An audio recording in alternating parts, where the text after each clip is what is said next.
Today we have a special treat on I Remember Radio. We have three disc jockeys that worked together at KFXM. They were all three on the cover of the same Tiger mags, and they work consecutive shifts. Chris Roberts, Bruce Chandler, and Jhani Kaye. We're going to introduce them one at a time, and then we'll get them all together and see if they still get along. So we'll start with Chris.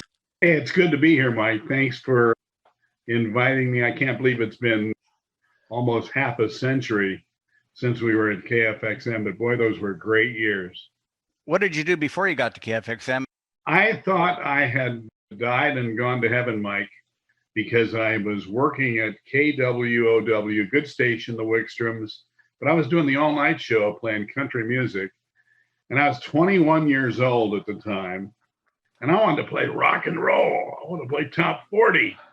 And when I had the opportunity to be hired by Al Anthony at KFXM, they put me right in the midday slot and made me the music director. And that's why I thought at 21 years old, oh my gosh, I have died and gone to heaven. And for the next 3 years, it felt like that because we had the top ratings against our crosstown rival, doubled them every time. And it was just a sweet 3 years that I rank with anything that I did in broadcasting, which I was on the air for 46 years, the last 23 at UCLA.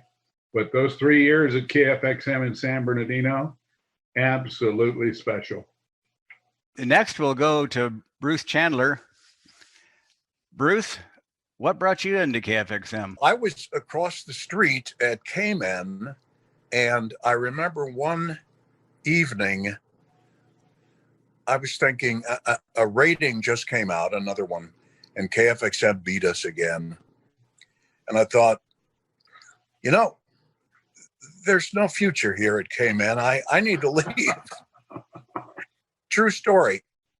And the afternoon guy that was hired at KFXM, I found out later his car broke down. So that's why he never showed up. But as fate would have it, that allowed the opening to still need to be filled. And I remember one morning, I called KFXM and said I was interested in their opening. And I think I talked to Doug Collins. He was the morning man and program director. So he invited me down. So since we were enemies, K-Man and KFXM, I put sunglasses on so no one would recognize me when I went over to KFXM. And I interviewed with Doug, and then Al Anthony, the general manager, came in and he said, yeah, well, do a few of these things tonight. I was on 6 to 9 p.m. at K-Man. Do a few of these things tonight. It's kind of like an on-air audition, and we'll listen to you and we'll get back to you. So I made a mental note of what he wanted me to do. And the next day I got a call from Doug Collins and I was hired.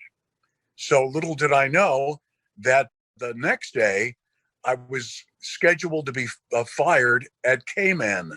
So talk about great timing. And so I started on a Monday. I left K-Man on a Friday. And I remember KFXM started promoting me that weekend. And as I was still employed at K-Man. So it was kind of what we say in the business, a real smooth segue over to KFXM across the street. Great story. Jhani, was your segue just as smooth as Bruce's? I started my career at KHTZ and Hemet, and I wanted to go to KFXM in the worst way. I listened to both KFXM and K-Man, but KFXM had a special appeal to me, what being Tiger radio and whatnot. And I couldn't get in. I think I sent them some tapes, if my memory serves me correctly.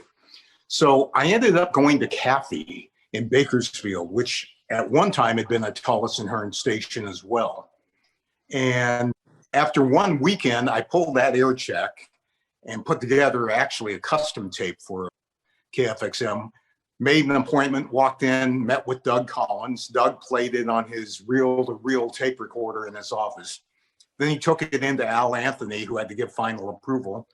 And I was on the air. And it was, like Chris Roberts said, just one of the greatest times ever. It was making it to your all-time radio station in those days, because neither Chris nor I, and probably nor Bruce, thought we would ever get to Los Angeles at that age. So being in the Inland Empire on the #1 station was a big deal.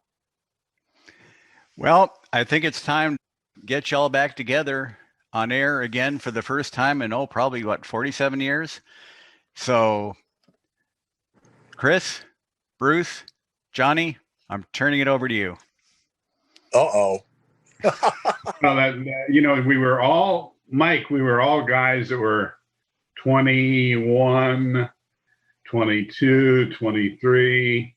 We were young guys that I think felt really fortunate to be on a station that had such a great signal. That 590 dial position with 1,000 watts was equal to a 50,000 watt station up at 1290 where our competition was. And I don't know what it was. We had something special in the building. I know that the first rating book that ever came out, and I didn't even know what ratings were. I mean, I knew that ratings were on television and I'd heard a little bit about it on radio, but the first ratings came out that I was working middays and I had a 28% share. And Al Anthony just about came in and gave me a hug, and not a raise, but a hug, and hey, way to go, high five. And hey, kid, keep it up, buddy. Blah, blah, blah. Al's the greatest programmer that I've ever worked with. And Jhani Kaye learned so much from him and became a super program director. But that 28 share, I never reached it ever again, but I know that from that particular point, if our competition had a 7, I had at least a 14, or a 10, I had a 20. And we never lost. We were just a dyno that just kept going and going, and we were just real successful. It was a lot of fun. And hey, Chris, you want to get that phone? There's an important call on that. The other. Oh yeah, well, we're going to ignore that, and I apologize.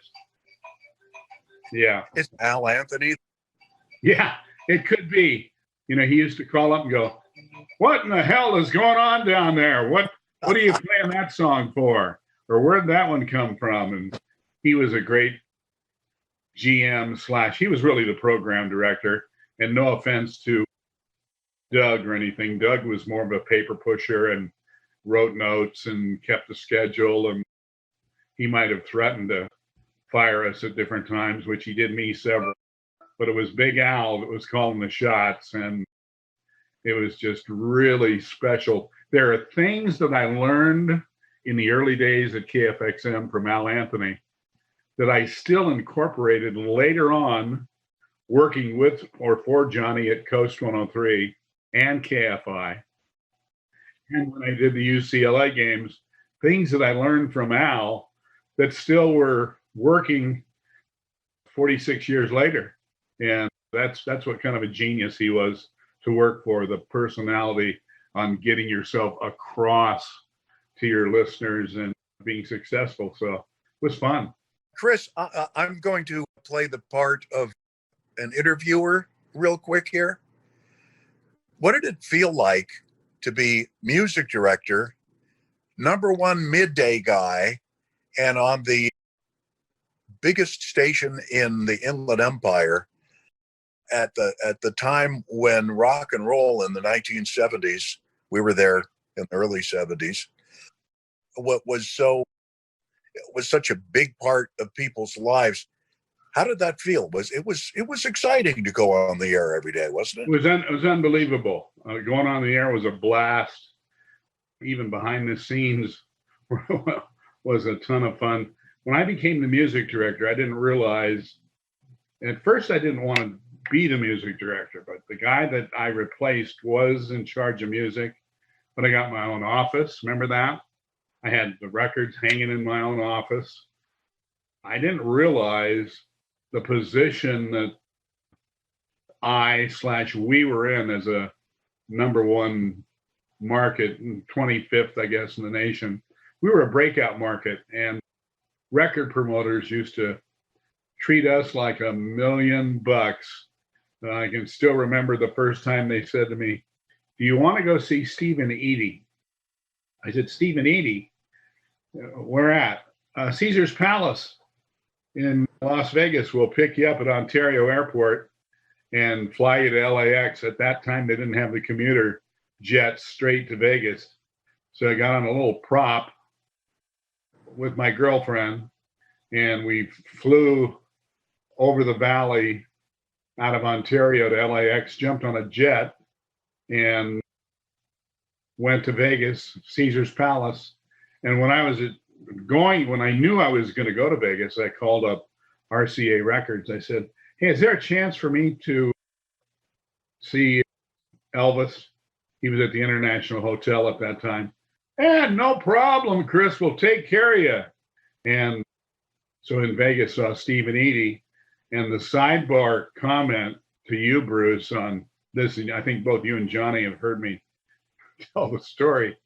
When we got to the Elvis concert at the International Hotel, I thought, "Oh my gosh, I'm not going to stand in this line." So we cut in line. And as we're moving up the line, I thought, well, I'll just give them my name at the front door. Let's see what happens.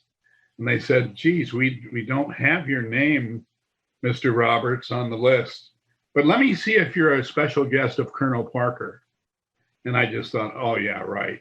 And besides, who the hell is Colonel Parker? And I'm still learning. I'll be damned. We were special guests of Elvis and Colonel Parker. They put us right up on front of the stage where the girls would run up and jump and throw their panties at Elvis. You could look up their dresses. And it was like, are you kidding me? We're special guests of Elvis and Colonel Parker. But that was the kind of a job it was, Bruce. And I learned right away that being music director was pretty special. And I used to get a little heat from both Jhani and you, and especially the rest of the staff. When these record promoters wanted to come out and wine and dine me, I say, "You know what? Why don't we take a trip out to Palm Springs and have dinner out there?" And we did that a lot. So like I told Mike from the beginning, from playing all night music on a country station in Pomona and getting the job at KFXM, I felt like I had died and gone to heaven. And for 3 years, it was heavenly. Well, you know what wasn't heaven was having to walk out to the towers and take meter readings. Yeah, you never just copied those down, did you? Well, you No, would. that never happened. No, we took real readings. Yeah. Well, every half hour, you're supposed to, well, back then, you're supposed to take the readings in the studio. But I think once a week, I had to walk out to the transmitter in the middle of the field and take meter readings at the base of the towers for some reason. We all did. Yeah, I don't know what that was. Black Widows. Hey, back in the days too, Bruce and Jhani, where if you didn't have a first-class radio telephone license, right, you didn't go to work at KFXM. That they hired only people with first-class radio telephone licenses, and we did those readings because we were taking the place of an engineer. Jhani, where did you get your first-class license? At William B. Ogden Radio Operational Engineering School in Huntington Beach. It was a great... Coffees get them high. Remember that? That's right. Yeah, that was Bill. Hot tea get them high. Bruce, when Chris was talking about, record promotion people taking them out and whatnot, because of the salaries we earned at KFXM, we couldn't afford to go to Smugglers. I had to ride piggyback in the car with the promotion people when they took Chris out so we could eat at Smugglers Inn once in a while. Smugglers Inn. Now, there's from the past. Yeah. So I remember one one afternoon, Chris and I were in the studio, and Jhani, you came in, and I think you were the music director at the time, but you were really put out by something that somebody didn't live up to what they were supposed to do, their job. And you were really angry, like, you know, what's going on here? And so you were miffed. You came in the studio and just Chris and I were there. And then you left, and Chris turned to me and said, "That little beep is going to be a great program director someday." And he was. It is. You remember that, Chris? Like it was yesterday. Yeah. And then I don't remember the occasion. I don't remember the occasion. I know I wasn't the music director because Chris was music director until, until I left. Right. I inherited that position. Okay, but yeah, so something really got you angry, and then because you wanted a professional outcome of whatever was supposed to happen. But Chris is the one who actually got my mind thinking like a program director, because he taught. There were two occasions in particular. When I first got the KFXM, he was the first one to welcome me on the air and told me I didn't have to play the flashback jingle every time I played an old, because I was playing like 12 an hour. Anyhow, one time he said, "Look, all they do at KHJ, which is where we all wanted to be in Los Angeles, was the 5 basics: call letters, name, your name, time, and, the title of the song, and who sings the song. And if you just keep mixing those 5 facts up, you sound like you're talking and you know something and you have content, when really you're just leaning on crutches." And another time was, I asked Chris why they did the weather a certain way at KHJ. And he had figured it out and told me. And I started listening to radio in a totally different way, asking myself when I heard things on the radio, why are they doing this? Is there a science behind it, or some good reasoning, or is it just happen chance? And I think that's what really set my feet on the path of becoming a program director. Thanks, Chris. I didn't even know that I did that. And by the way, Bruce and Chris, maybe you remember the story of this on the glass between the newsroom and Well, I remember when I think Chris put his hand in a shoe, and so some guy lost his toe, and they sewed a thumb on where his big toe was. He lost his big toe. So then Chris got the bright idea of putting his hand in a shoe and putting it up to the window where you could look into the studio from the newsroom, and you just lost it. You could hardly even sports. Continue with the newscast. We had a good time, didn't we?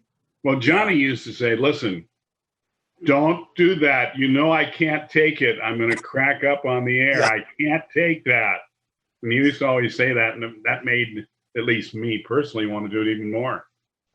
And when I did it the next time, when he cracked me up, I have to read, like hiding my eyes, read the copy. And I was doing a terrible job because it was sports and I didn't know how to pronounce anyone's name.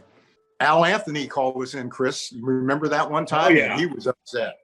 The vein in his forehead was bulging. Well, we also had a little trick that we did with the fire extinguisher. Do you remember that? Oh, yeah. I was the culprit. I took a fire extinguisher, Mike, and snuck up behind Bruce while he was on the air live talking. I think he might have been doing a spot or a PSA. And I just shot this thing right in the small of his back. Couldn't get into his rear end because he was sitting down. But I shot there was the small of his back, and Bruce is like reading the highs today.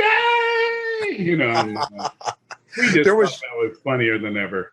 We had a news guy, Victor J. DeMarco. Do you remember Victor J. DeMarco? Oh, yeah. And I got the idea from you, and he was doing the news, and I snuck up behind him and did the fire extinguisher. He must have jumped about 3 feet off the chair while he was giving the news. Oh, yeah. Bruce, I don't know if you recall, but Chris was famous for never being in the studio. He'd start a record and walk out and take care of some business. Oh, yeah. And if you remember, we had the 3 turntables back in the day.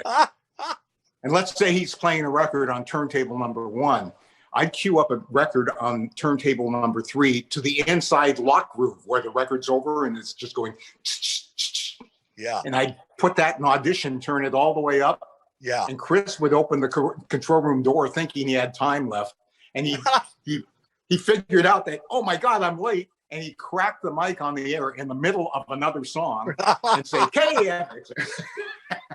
Well, another thing that I used to do, and I got this idea from just listening to other people on the air, being out of the control room where you shouldn't be, you should be in there for those 3 minutes or 2.5 minutes. The record had run out and I jumped back in, turn on the mic. You know what? We like that song so much. How about an instant replay? And while it was still rolling, just pick up the tone arm and slide it over on the record, and we'd play it twice in a row, but basically because I was late getting back into the control room. Hey, Bruce, why don't you tell the people watching this podcast about how incredibly beautiful these studios were, especially compared to K-Men studios? Oh, yeah. K-Men was in the middle of a cow pasture. It was just on its own little building. Everybody was in there, the sales and the general manager, just a building in the middle of a cow pasture. And with the 3 towers sticking up on it was the corner of Highland and Sterling in Highland, California. And then there was a long road from the building up to, I think it was Baseline. Well, going to KFXM, it was, now didn't Howard tell us, didn't he strike a deal where he gave some of the land? I think didn't he own that land to build and the trade-off would be the Holiday Inn would also build the KFXM studios. Well, those studios were absolutely gorgeous. Well, when we were there in the early 70s, they were gorgeous, but they must have really been something back in 1960, late 63, when they moved there they were in a little building in the middle of a field too. And we had a big picture window that looked out onto the Olympic-sized swimming pool at the Holiday Inn, and people would come in and look through the window, and it was a nice blue tint, so it didn't get real bright in there. And they were really showcase studios, as was KDUO. That was like right across from us. They had the same picture, a picture window also, and then the newsroom was right in the middle of both studios. Yeah, they were absolutely beautiful. It was a pleasure to work there. I remember it was such a good feeling to be on the air at that radio station that when you got off, you wish you could stay on. Yeah. You couldn't wait to get on the next day. Right. And I remember, Jhani, you always had a record queued up and ready to go at the ready in case anything. You remember that? Anything bad happened, like something that you weren't prepared for. You always had a record queued up. It was your go-to record. Do you remember that? Did you ever have to use? You ever have to use it? I was there for the big earthquake. Remember where the pool was emptying and whatnot? Oh, was it 71 or? Oh yeah, 71. That's right.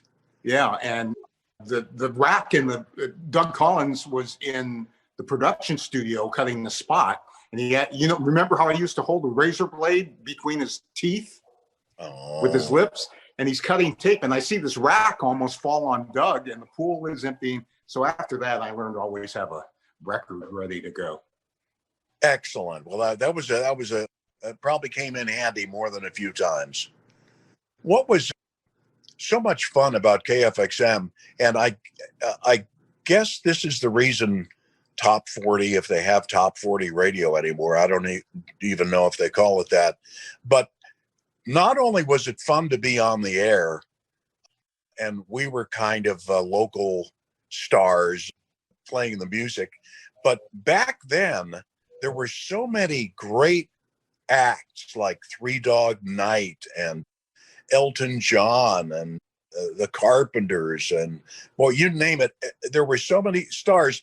And today's music is, I don't know, I at the risk of sounding like my parents used to sound, it all sounds alike to me today. I can't even listen. But back then, not only the DJs stood out on the radio, but the music was always so great. You'd always be excited about the next Elton John song that would come on, or you know, who would have the next big hit or the pick hit of the week. It was the music, I think, was just as important as the DJs back then. And I don't think we'll ever see that again.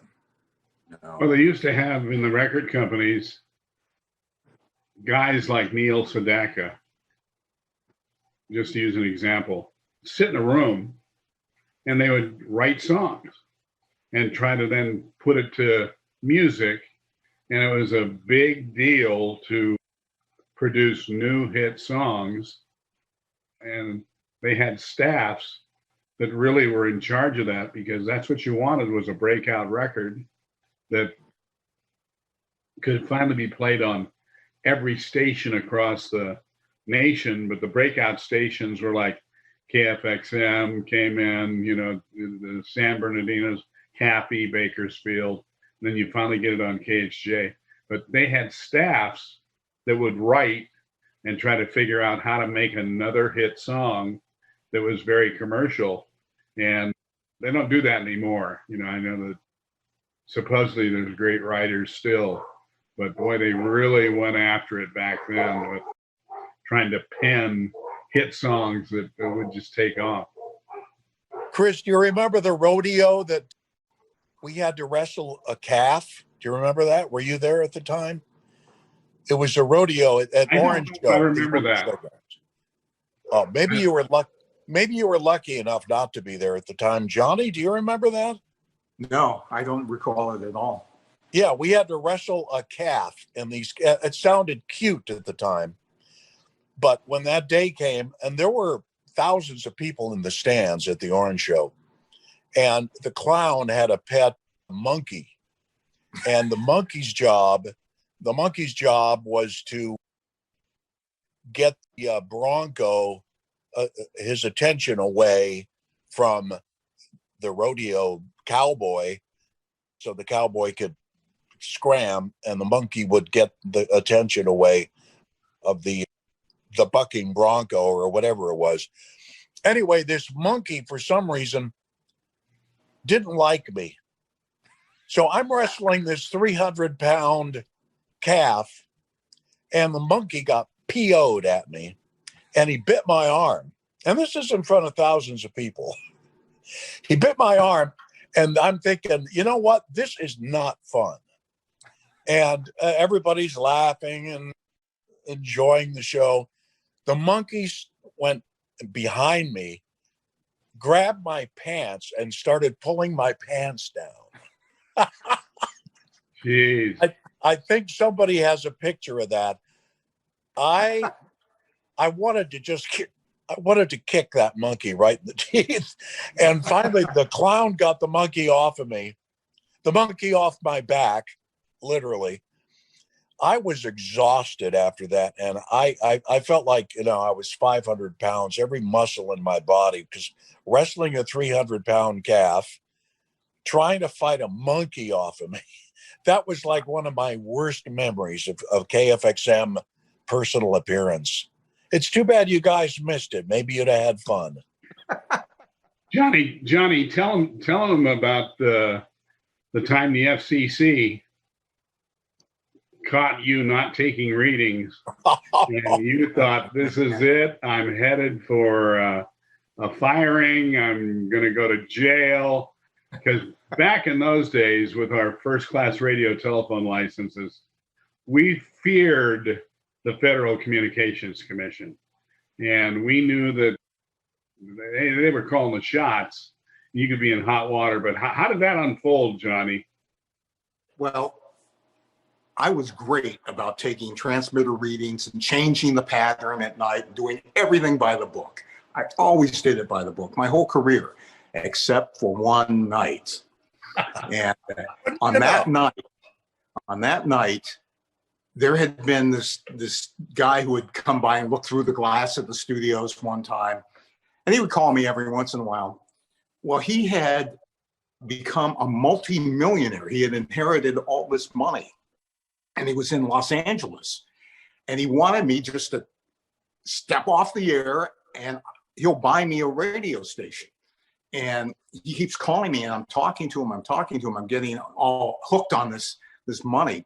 By the way, he's the one who ended up with who was this race car driver that did the Sprach Zarathustra by revving up several different car engines, racing cars. Chris, do you remember? Real popular. Off the top of my head, I don't. Yeah. Anyhow. No, I don't.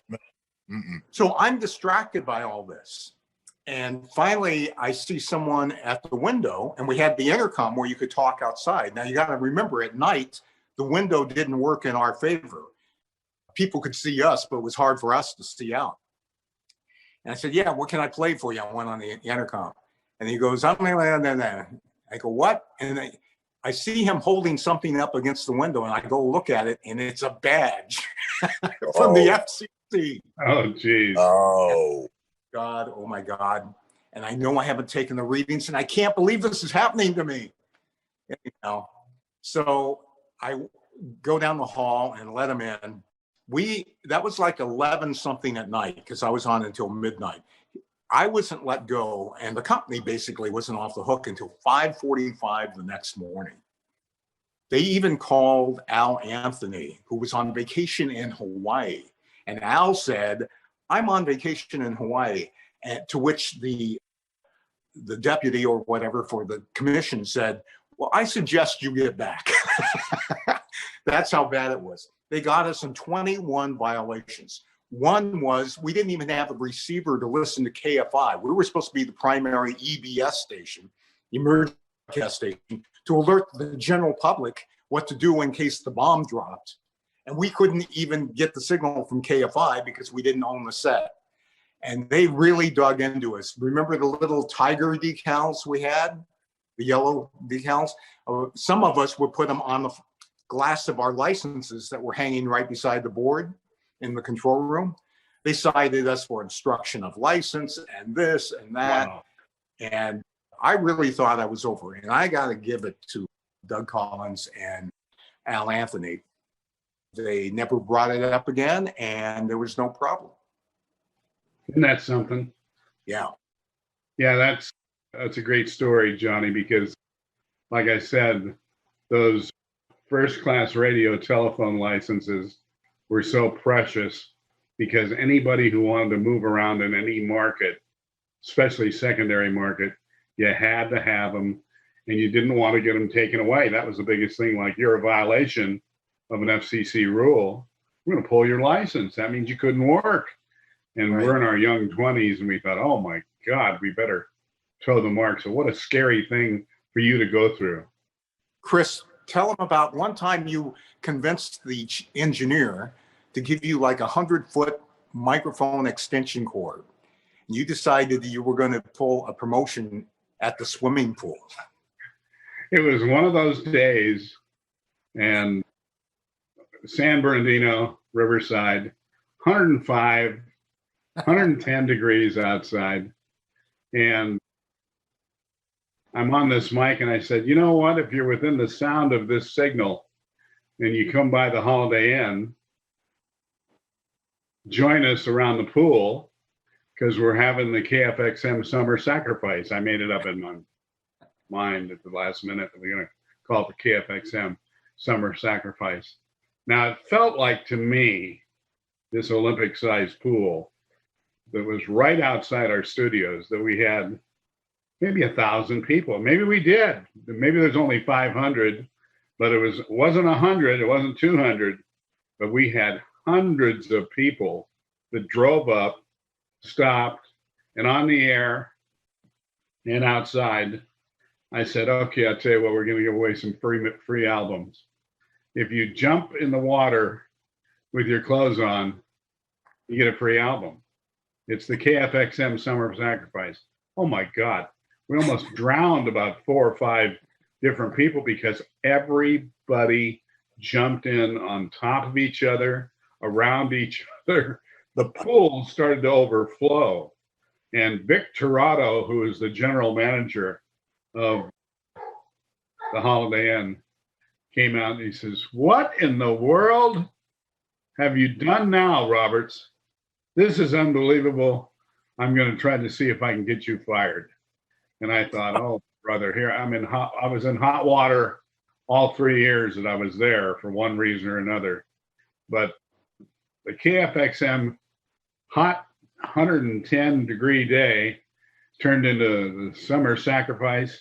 And the problem was we didn't have enough records to give. We started giving away 45s. And one thing that a radio station, because you're on the list to the record company, you'd get all of these albums that were worthless, that were no-name album. We gave them all away. And we must have given away, I thought it was 1,000, but it could have been a few hundred, up to about 500 or 600. But it was a day that we'll never forget. And it was one of those situations like Big Al Anthony says to me, "What in the world have you done now?" And I said, "Well, I just thought we were promoting the station." We were pretty popular. And when you asked them to show up at a certain area, we learned that we had a little pull in general public with that 590 position and 1,000 watts during the day that actually it blanketed. You could hear it in Los Angeles. You could hear it in the high desert, hear it out to Palm Springs. We had a great signal, and it probably rivaled KFI's signal, at least at the time, in the greater Inland Empire. And of course, KFI was a 50,000 watt clear channel station. But that was a fun day. I'll never forget that, with all those bodies jumping in the pool at one time. And, you know, there was an advantage if you were an announcer at KFXM with that pool right out in front with the various beauties that would show up. And could you play a record for me? Absolutely. And could you leave a telephone number for me? And it was just one of those situations where for a young guy, it was pure heaven. And we really enjoyed it, didn't we, Bruce and Johnny? We really did. Yeah, I was going to talk about the DJs that aren't with us today. Doug Collins, he did the morning show and he was the program director. Today he's up in Stockton. He moved up to Stockton because I think his father was ill at the time and he had to take care of him. So that's where Doug is today, Stockton. And I think he runs apartments, or he manages an apartment complex and is semi-retired. Tom Devine. Whatever happened to Tom Devine? Remember that name, you guys? I remember Tom. Tom was a hippie that was on the air. And he actually kind of had a hippie delivery, you know, like it wasn't a top 40 delivery on the air with the intros and outros to records. Had the really long hair. Yeah. In a page boy. I think you can see it on the Tiger tune sheet, the way he looked. He lived up in Running Springs, and it was perfect for him to be up in the mountains, living up there. Because he looked like a mountain man. He looked like a mountain man, and he fit in perfectly up in Running Spring. Well, he did afternoons before I got there. But I remember when I was at K-Men and checking out what the competition was doing at KFXM, I'd tune in Tom some afternoons, and he would segue right from a record to commercials and didn't even talk. It was like he came up with his own format. I don't think Anthony enjoyed that. No. Tom was, I guess he thought it was all the music without all the talk. And then he eventually got moved to the all-night show, and then he left. I think he went to San Diego. Bobby Blue, whatever happened to him? Did he went to Long Beach after KFXM, didn't he? KNAC 105.5, yeah. Right. So now what Bobby used to do too, and a lot of people don't remember this unless you're in the business, and Jhani might remember us talking about it.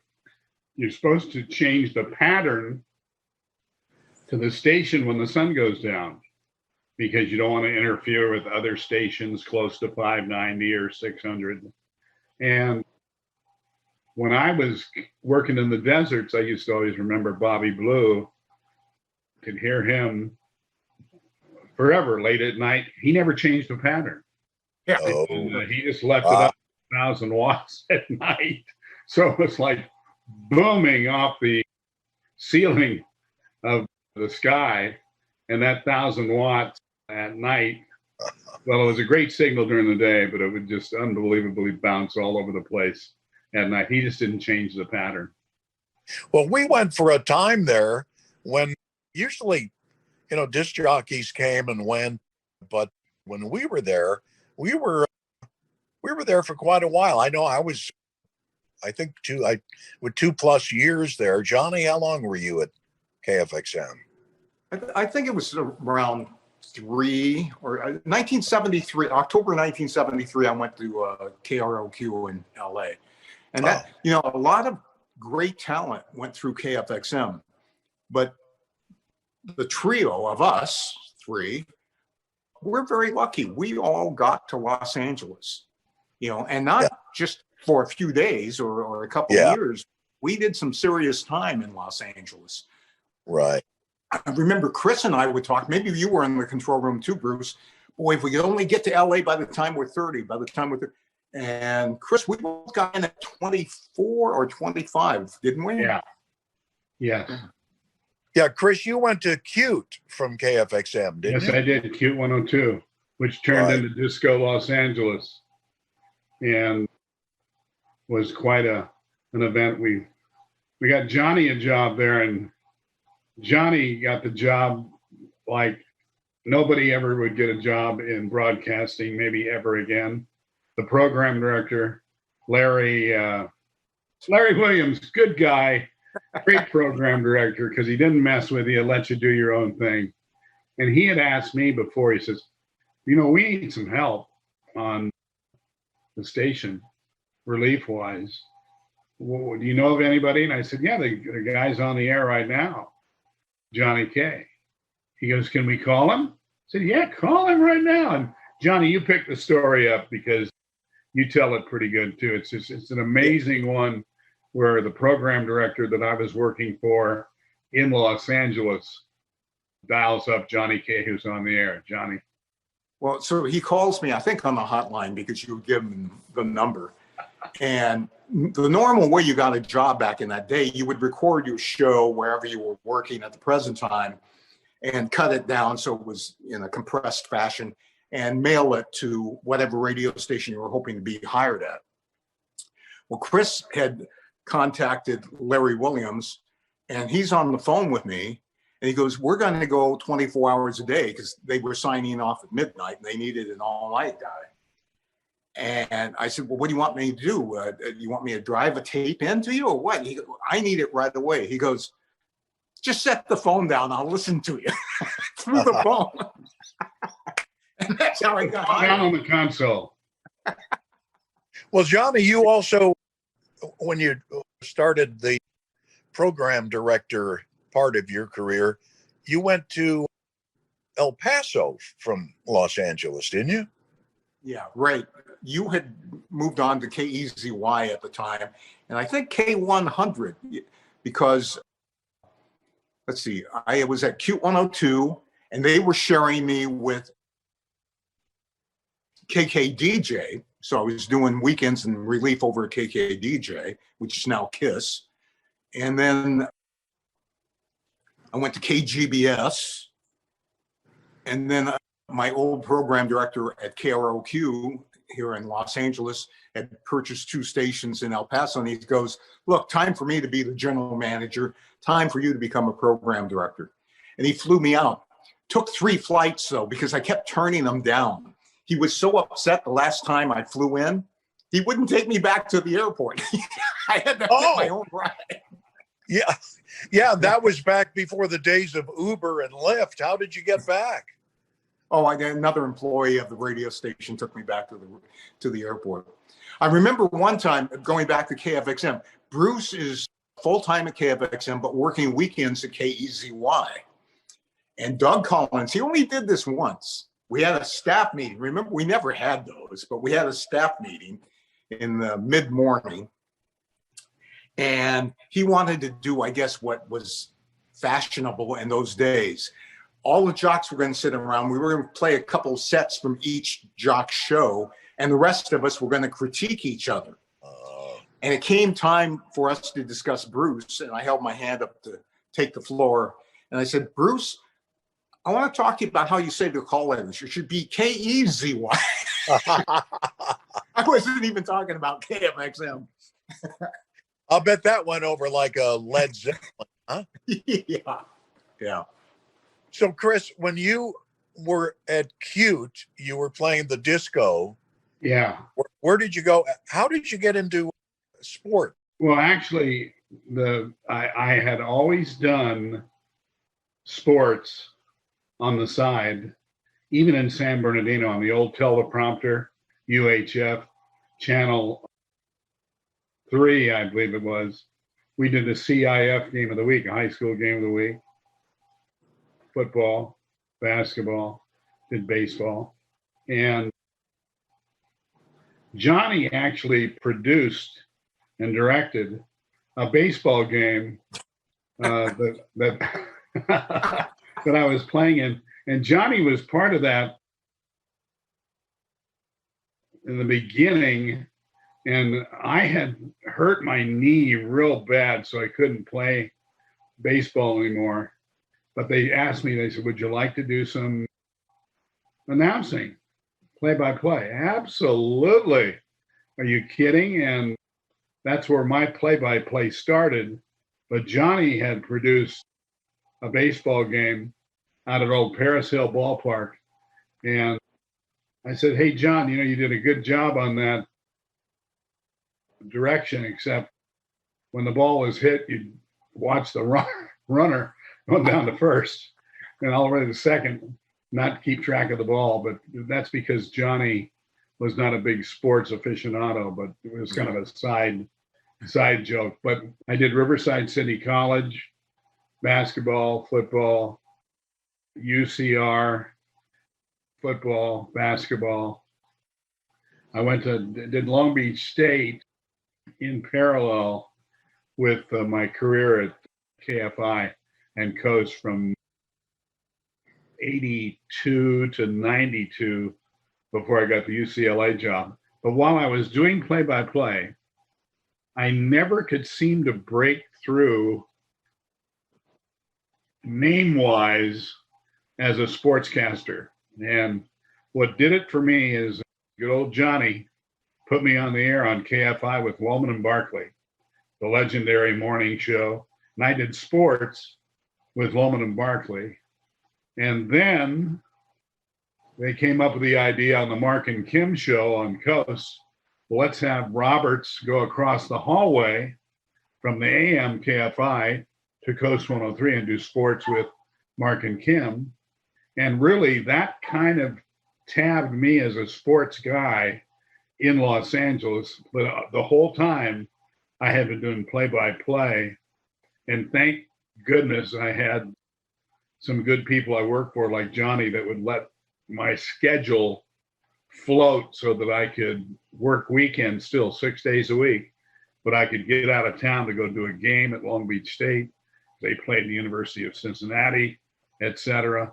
But it started back at KOST and KFI but with a background that had always continued from San Bernardino on the old teleprompter on television.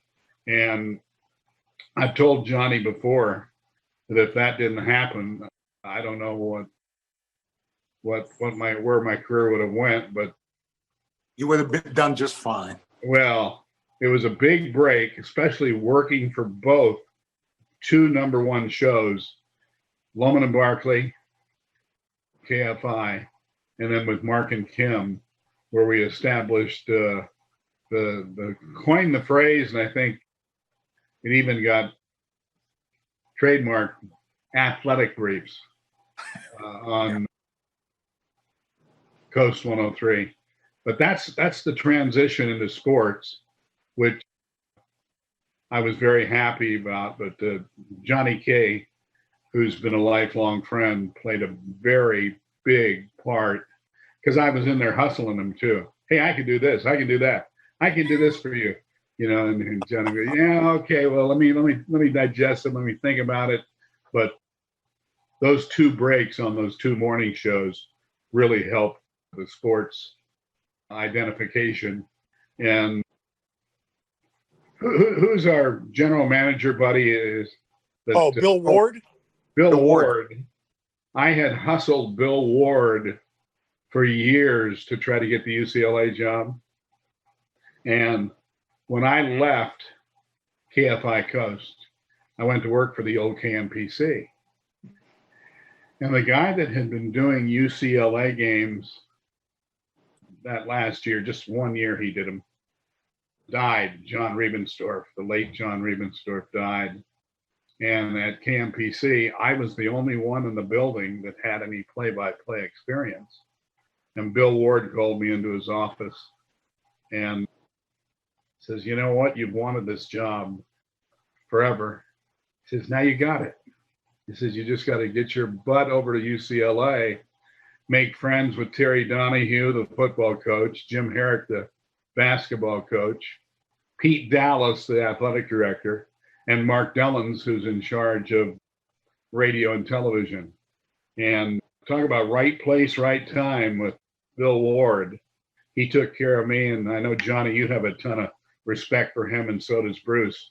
But that's that story. But it all started back at KFI and KOST, Bruce. And Jhani, how did you end up at KOST as the program director? You came from Chicago, right? I was in Chicago, and then I got hired as the production director and APD at KFI. And KOST was still playing beautiful music at the time. It's the sister station to KFI.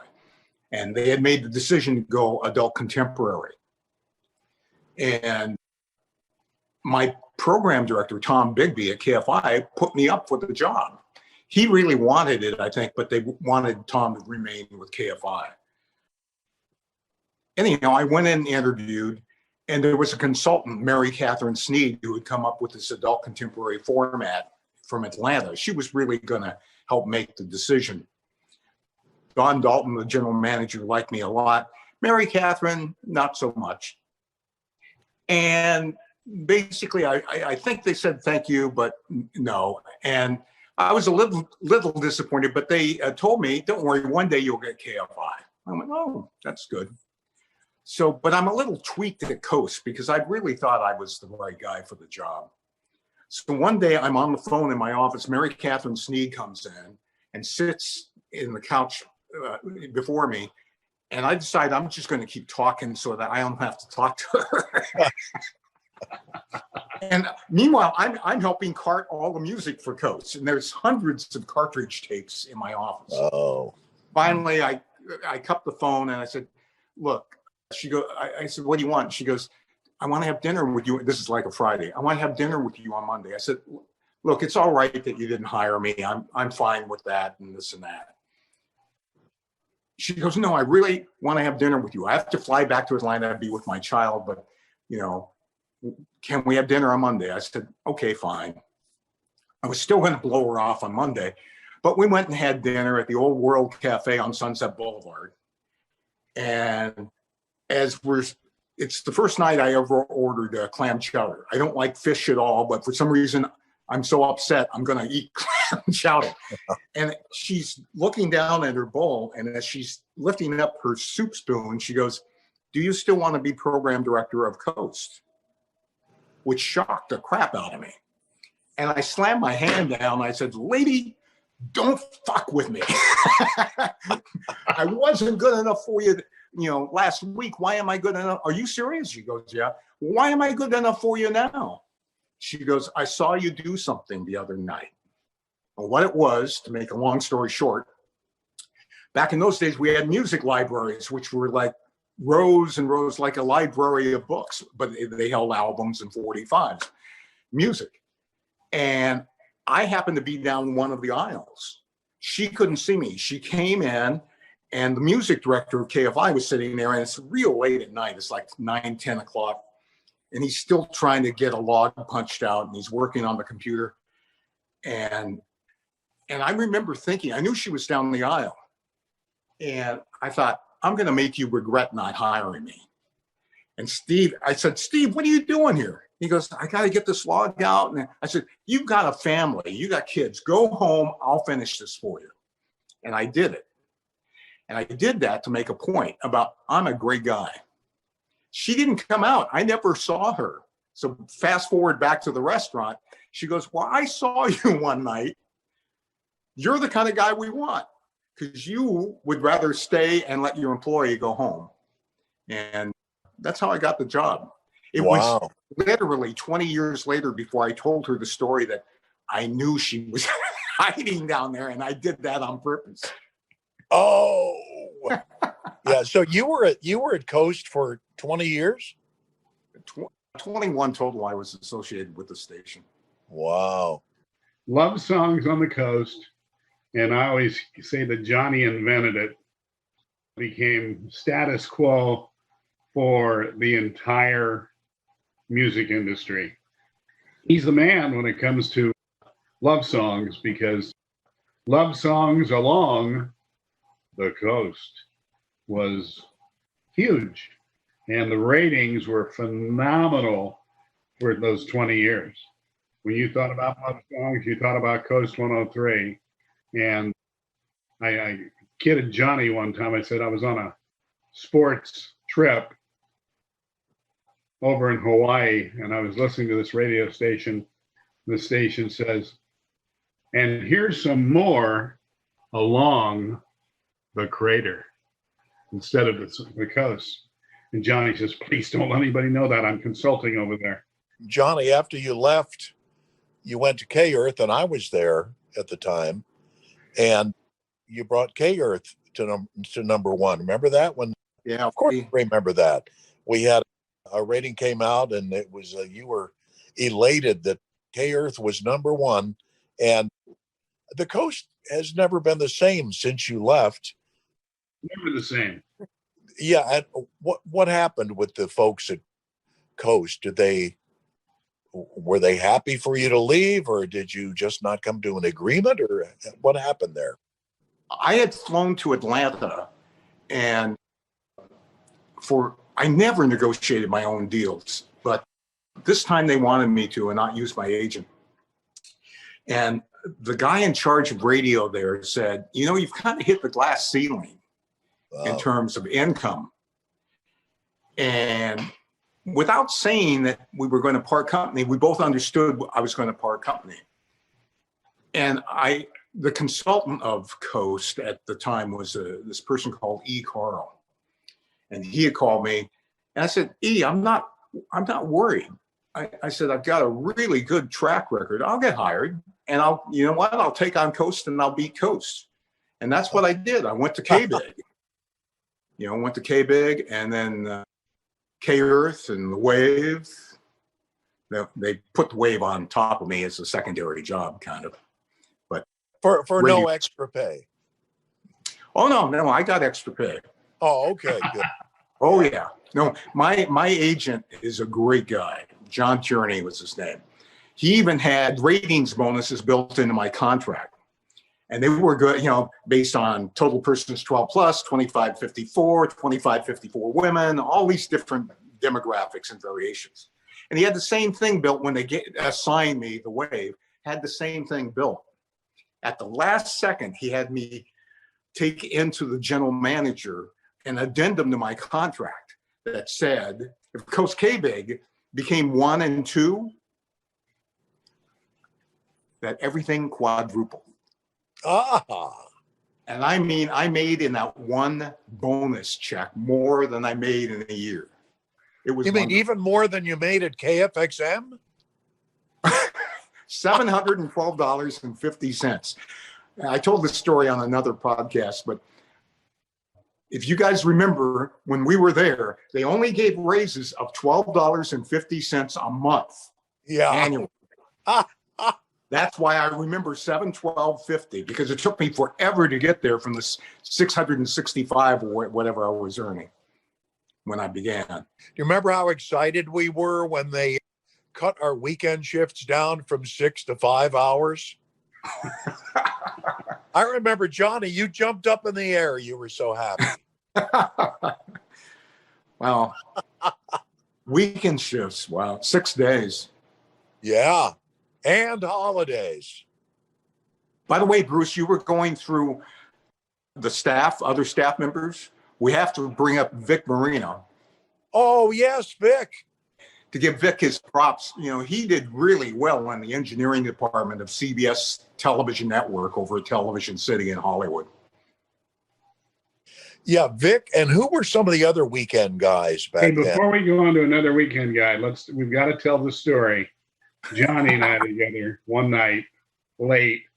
Vic's working the all-night show. And it could have been 1 or 2 in the morning when we were together. I said, let's call up Vic. I'll do an impersonation of Howard Tellis, the owner. We'll see if we can get him to change his name on the air. And Vic was just like, I was talking like this, like, hey, Vic, Howard here. You know what? We've been thinking about you a lot. We would like you to change your name from Vic Marino to Vic Schmick. Why don't you do a couple of breaks, introing some records, and use the name Vic Schmick? Oh, sure, Mr. Tellis, I will do that. And Johnny and I are rolling on in his apartment as we listen to Vic call himself Vic Schmick. And then to add insult to injury, we got him to flip over one of the old records and play American Patrol, the instrumental on KFXM. One of my favorite songs, Vic. Would you flip it over at 45 and play American Patrol? Yes, sir, Mr. Tellis. Now, can you imagine what kind of trouble you got into if somebody actually reported that to Howard or Al Anthony or whatever? But that was part of the fun we had as 21, 22-year-old guys. And Vic, then we finally called Vic back and said, you know what, we're going to stick with Moreno. Just stick with Vic Moreno. Forget about the Vic Schmick. And we never told him until years later. That is so cruel, Chris. Bruce, and Chris didn't tell all of the story, because when he had him play this instrumental, which was like a march, like a German march. American Patrol. American Patrol. On the air. That's it. Chris called him back and said, hey, because Chris had convinced him that Howard was driving through the area on the way to Palm Springs with the wives in the back, a friend and 2 wives in the back. And he called him back as soon as Vic had finished playing the record the first time, said, the wives were talking. We couldn't even hear it. Play it again. Oh, brother. Yeah, those were some good times. Do you guys ever drive through San Bernardino and look at those 3 towers? And Sure. Remember when? Absolutely. Yeah, I was there. I was there the night they were taking the glass door off that said KFXM with the tiger on it. Oh, yeah. Memories. Yeah, and for those who aren't aware where KFXM was, it was right where the 15, the all the 215, freeways meet. The 215 and the 10 yeah intersect. Those 3 towers are KFXM. They've been there for, well, what, since the 40s, maybe? Might have been the 20s. I don't know. Yeah. And isn't there there was by those towers, wasn't there like a sewer system? Right. By the, right. San Bernardino sanitation was by tower number 3. Exactly. Ah, okay. Yeah. And we were right by Orange Show Road, and everything is built up so much since then.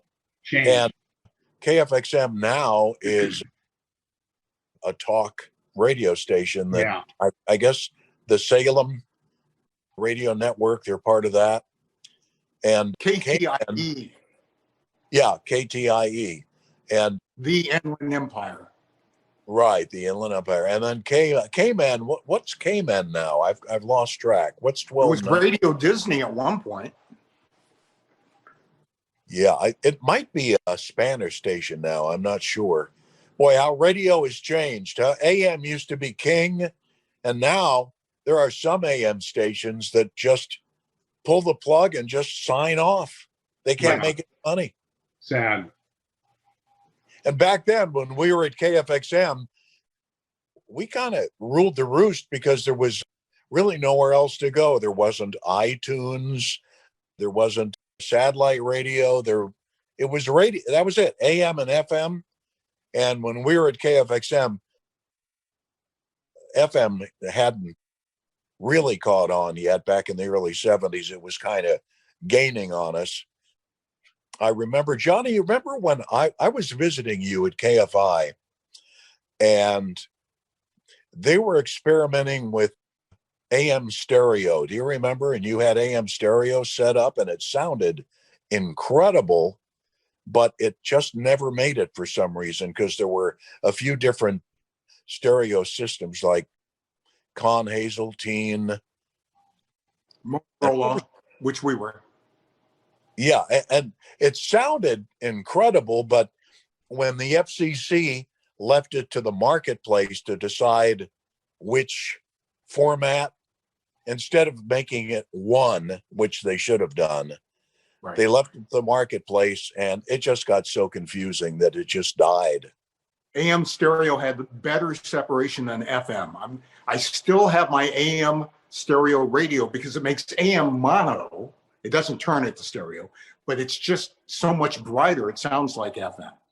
Ah, yeah. And now they've got HD radio where the AM radio sounds pretty good. I've got maybe 3 or 4 HD table radios around here that I listen to, but it's really tough because HD radio has been around for maybe 15 years or so, and it's just not. It's not making it either. It's AM and FM, and FM is starting to, has pulled away and ruled the roost for years. AM is kind of going down, and satellite radio is, people don't want to pay for radio, so it's not really doing that well. It's okay. I guess FM radio has ended up the overall victor of the broadcasting set, but how it's all changed since we were at KFXM back in the early 70s, and maybe not for the better. I don't know, Jhani or Chris, have you been keeping track of all the layoffs at iHeart? Yeah, sad. Very sad. We were there during the great times, guys. Yeah, Chris, you once told me that everything that you've done since KFXM, that your happiest days in broadcasting were at the Big 59. Well, I agree. They're special.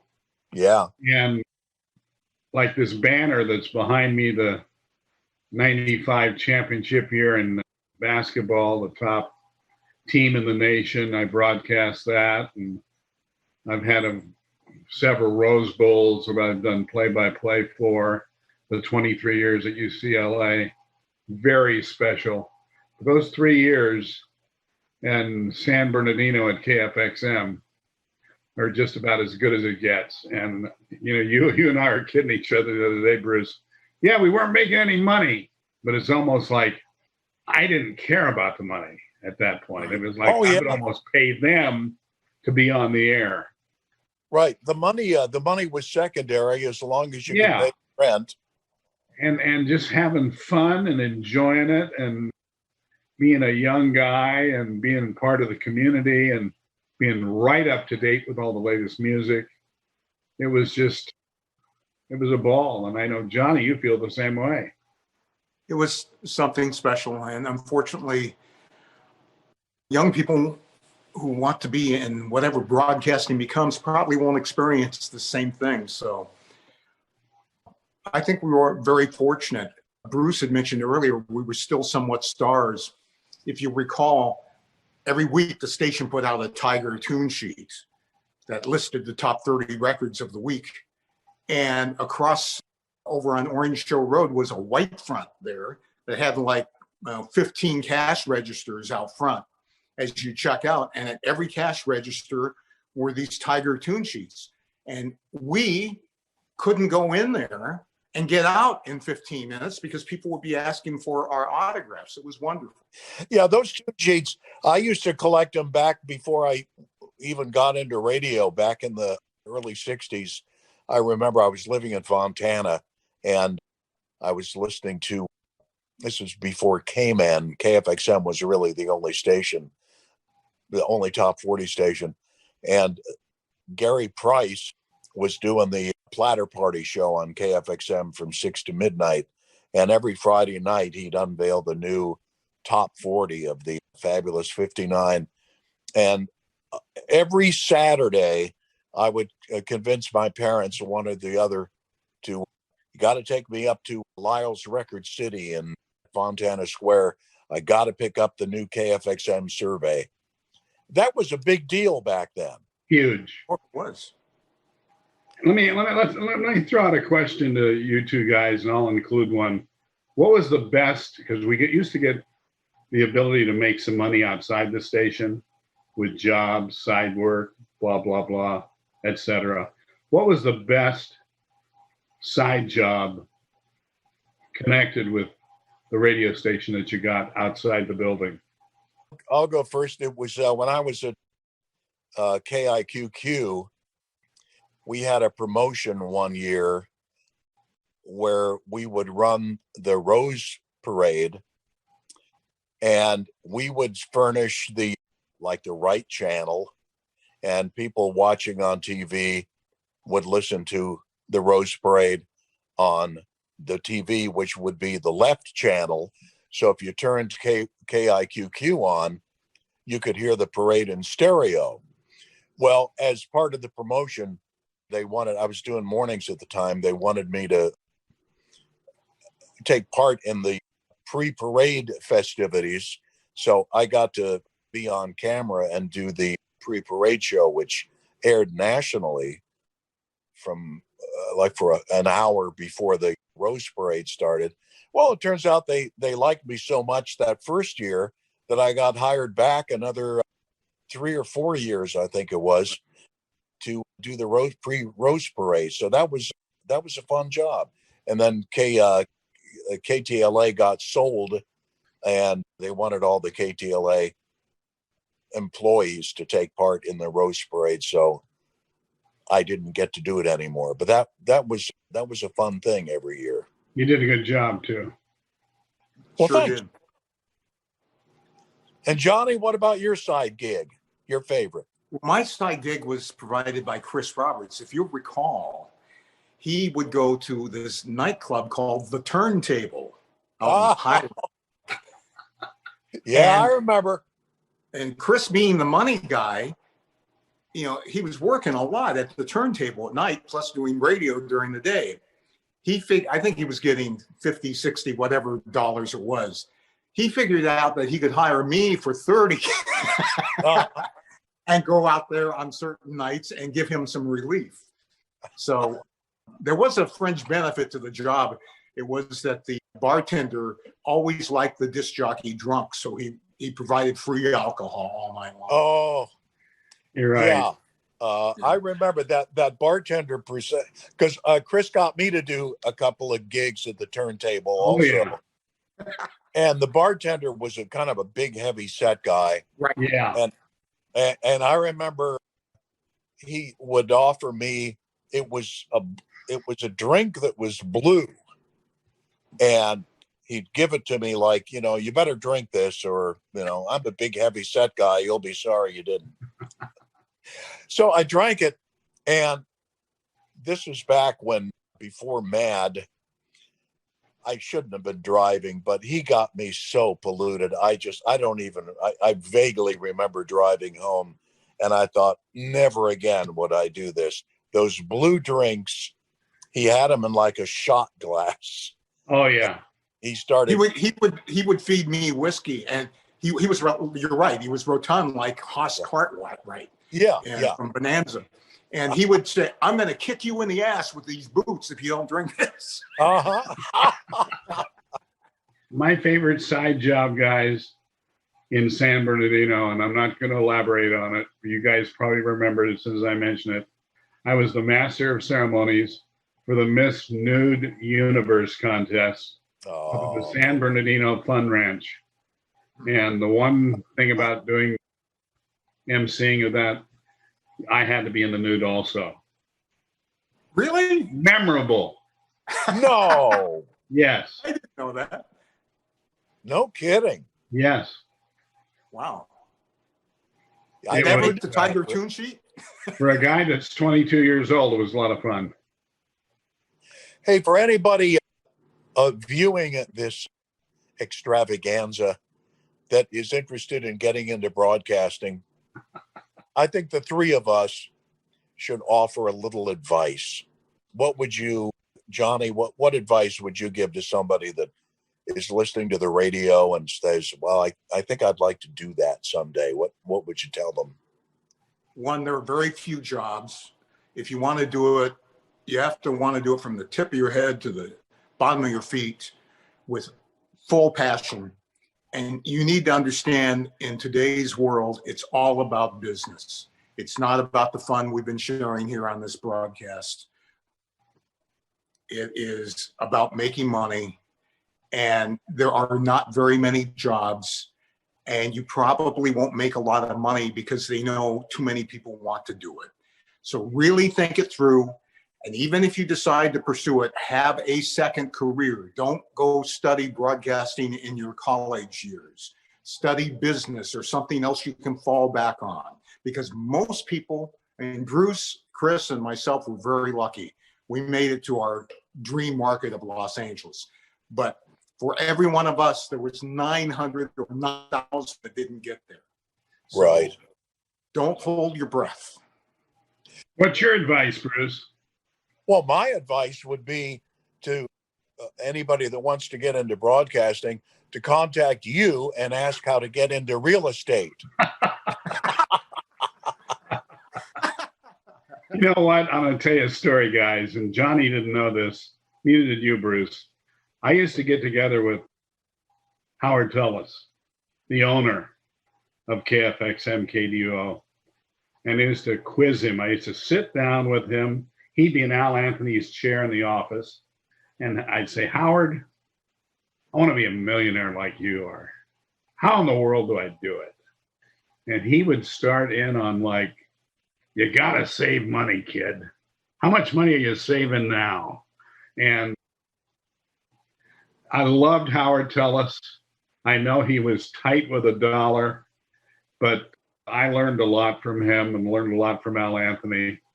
And I think the story that I remember best about the career, I had cornered Ralph Edwards, the big This Is Your Life MC, game show production man. I cornered him in an elevator in Television City. And I said, Ralph, I want to be like you. What do I need to do? And I could tell it was like he had no desire to talk to this young guy about broadcasting, but he left me with one type of advice or a good example of advice. And I think I've shared it. Maybe I've shared it with Johnny and Bruce already before. He says, kid, it's a tough business. It's cutthroat and it's hard. Just keep knocking on doors and going and saying hello to people. And I never forgot that. And you know what? Even in the modern day world of computers and emails and blogs and blah, blah, blah, there's nothing like picking a phone up, talking to somebody, or going to see them in person. But I never forgot that from Ralph Edwards, because in the long run, he's absolutely correct, no matter what age you live in. I was up for something back when I was at KIQQ, and Ralph Edwards was going to produce it. It was going to be some kind of TV show. Unfortunately, the pilot never got off the ground, and I spent, weeks and months formulating this TV show. My partner at the time, Tony St. James, the show was going to be a nighttime show, and it was perceived as it was going to be a national half-hour show. And Tony and I would host it, and would be trivia questions. That I think it was called Trivia Quiz Tonight, but I met Ralph like one time. It fizzled, and just like most pilots, it never got off the ground. And it was one of those things where when I hear the name Ralph Edwards, I think, yeah, well, it never happened. And as we know, Johnny and Chris, that there were a lot of promises and things that you'd be up for, that it could be, even though we loved it, it could be one of the most heartbreaking careers you could ever think of, because and auditioning, like I think I was either third or fourth in line when they were interviewing people to and auditioning people to take over Casey Kasem's American Top 40. And I had a meeting with Don Bastante, I think his name is. Right. And I was like right in the running, and they went with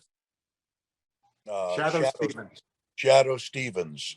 But I did end up substituting for Dick Clark on his American Music Survey whenever Dick left town or was on vacation. And one of my big thrills was Dick heard me the first show I did for him, and I got a nice note that said, "Bruce, I listened to you and you were superb." And I still have that note somewhere. Getting that from Dick Clark was just, it really floored me, because I used to come home every day at school and watch American Bandstand. So to think that I substituted for Dick Clark, that was, my career has been very fulfilling, but like Chris, I wouldn't have changed a thing. And I'm happy. I've got hobbies now, and I even enjoy mowing the lawn every 2 or 3 weeks. It gets way too long, but we put in a lot of time in broadcasting, and the three of us, we weren't out of work much, and I think we deserve just sitting back and enjoying doing whatever we want, getting up whenever we want to get up. Johnny's got some great stories about Dick Clark. In fact, how Dick used to promo the KOST on television, and Johnny produced all the commercials. And I don't know if you came up with the sandwich style, Johnny, on the commercials, where you'd start with a KOST commercial, maybe with Mark and Kim, and then later it would come back, it would be Dick. And that was a great way to promote, and you wouldn't forget the commercial that you watched. But you got some great memories with Dick Clark. Yeah, we called those bookends, so that when the commercial set started on television, we wanted to be the first spot and the last spot, because we realized television was playing so many commercials, you forgot what was in the middle. So we didn't want to buy that time. Bruce, I got to do that show too for Dick a couple of times. And you're right, he was magnificent. I directed him in television commercials for 17 or 18 years. Wow. And he was wonderful. He was just the best. There was only one time when he got a little testy once. And it was, it seemed like we were always doing commercials on the days that ratings would come in. And every time I would say cut on a take, he would go over to the corner of the stage and be on the phone, because this man literally had like 24 projects at one time going. He was always a very smart businessman. So not only did I direct, but I wrote the scripts and I cut them in post-production. So I know what I want. And Dick would have me talk him into the take with ready, set, action, and he would light up and do his thing. Anyhow, sometimes I would speak to him in between ready, set, and action. And one day I had told him, look, I want the line read this way with this emphasis. And people were setting up lights and whatnot on the crew. And he puts his hands on his hips. He goes, I'm not going to do it. And the room stopped. Everyone stopped what they were doing. And all eyes are on this 30-some-odd-year-old guy. And I remember in my head freezing myself going, okay, what do you do now? You have been called on the carpet. I said, all right. I walked back. I went to my little director's chair. And I said, we rolled film again. I said, all right, ready. Dick, you're going to do it my way. Set. You're going to say it exactly this way. Action. And he did it, and he did it my way. And when I yelled cut, I think you could have fried eggs on his forehead. I looked down at the television monitors because we had Video Village then to review the tape. And I'm not looking at him at all. I'm going, play back the tape for me. I never did this. I needed to not look at him. And they play it back. And I said, play it again, please. And I hear, as it's playing, I hear him go clip clop. He's walking behind me and he's standing right behind me. I think I can feel his breath on my shoulders. I said, one more time, please. And I looked at it and I looked over my shoulder and looked up at him, and he's looking down at me and he goes, you were right. It is better that way. And we never had a problem again. Yeah. Jhani, you mentioned you were at Cafe in Bakersfield. That's where Al Anthony made mark. He made a big name for himself. He had a TV show up there like Dick Clark. Right. That was back in the early 60s, I think. Al was a big star in Bakersfield. Yeah. How long were you at Cafe, Jhani? I never knew you were there. One weekend, and then I got the KFXM. Wow. It was a quick trip. Yeah. So you weren't there long enough to even make the top 30 tune sheet. No. And of course, Tullis and Hearn also own KDEO in San Diego. Right. They own 3 radio stations. KDEO is where my favorite DJ, in fact, I connected with him a couple of months ago. He's 90 now. He used to be at KFXM. He took Gary Price's place, 6 to midnight, in 1961. Chuck Doherty. Do you remember the name Chuck Doherty? He was a KCKC at one time.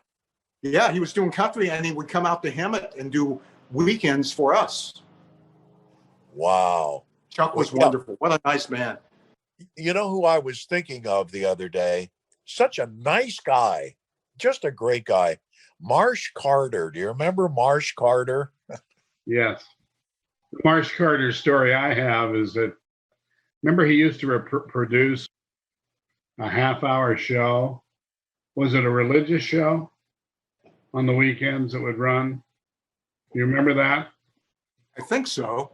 And he had walked in the control room, actually the production room, and says, hey, I'm looking I'm looking for my tape, the show that's going to run this weekend. I said, was it that one that was up on the Ampex? He goes, yes. I said, well, I'm sorry to tell you, Marsh, but it's been bulk erased. I didn't know that it was something to be saved, but in the old broadcast industry, you got something you want to keep, take it down and store it somewhere. Well, guys, we should probably toast both Howard and Al Anthony. Absolutely. We got to toast John Hearn too. He was kind of a quiet guy, and Howard was the one that was boisterous. Well, I want to thank the three of you for joining me. Hope to see you all again real soon, and thanks for helping us with I Remember Radio. Thanks, Mike. Billy. Thanks to both. It's been real. It's been fun. It's been real fun.